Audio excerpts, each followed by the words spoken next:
En déplacement ici au centre-ouest du pays, dans la région du Haut-Sassandra, ce samedi 25 novembre, le ministre de la Communication et de l'Économie numérique, porte-parole du gouvernement, Amadou Coulibaly, a invité Guillaume Soro, en exil, à intégrer le processus de réconciliation. Les ténors de la politique ivoirienne, comme les anciens chefs d'État Laurent Gbagbo, Feu Henri Konan Bédié, s'étaient déjà inscrits dans ce processus en ayant des rencontres avec le président Alassane Ouattara, fermant la page sombre de la crise post-électorale de 2010-2011.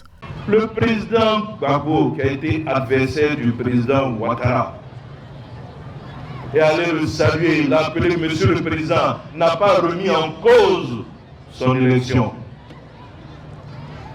Toi, tu es là-bas, tu n'as pas été candidat, c'est toi qui parles de mandat inconstitutionnel. Chez nous, on dit, quand un enfant veut qu'on le soulève, il lève les bras pour aider à le porter.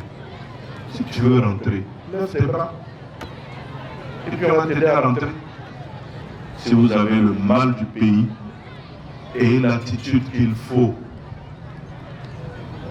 et puis on va vous inviter à rentrer.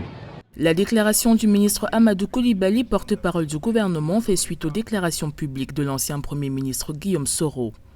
En exil depuis 2019, Guillaume Soro a eu 2 audiences avec les présidents de la transition. Le lundi 13 novembre 2023 à Niamey avec le général Abdourahmane Tiani et le 22 novembre au Burkina Faso avec le capitaine Ibrahim Traoré.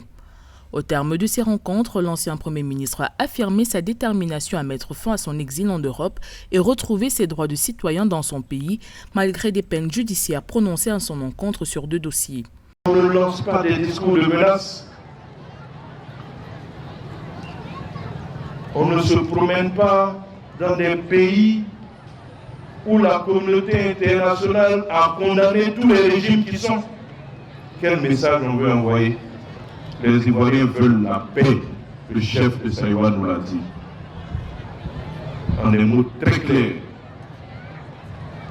Ils ne sont plus prêts à se lancer dans des aventures. Le chef de l'État a la responsabilité de protéger chaque citoyen de ce pays.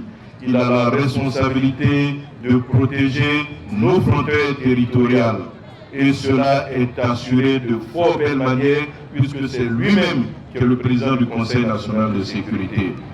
La politique de réconciliation initiée par le président Alassane Ouattara après la crise post-électorale de 2010-2011 a favorisé le retour d'acteurs politiques de premier plan comme l'ex-président Laurent Gbagbo en juin 2021 et Charles Blé Goudé en novembre 2022. Tous sont revenus en Côte d'Ivoire tout en étant sous le coup d'une peine de prison de 20 ans en Côte d'Ivoire qui n'a pas été exécutée.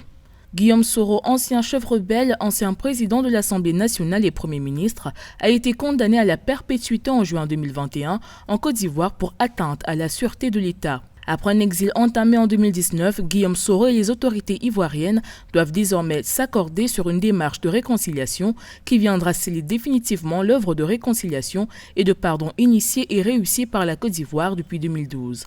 La réussite d'un tel scénario politique sera un acte fort du président Ouattara et de la classe politique ivoirienne avant la Coupe d'Afrique des Nations de football qui doit se tenir du 13 janvier au 11 février 2024 en Côte d'Ivoire.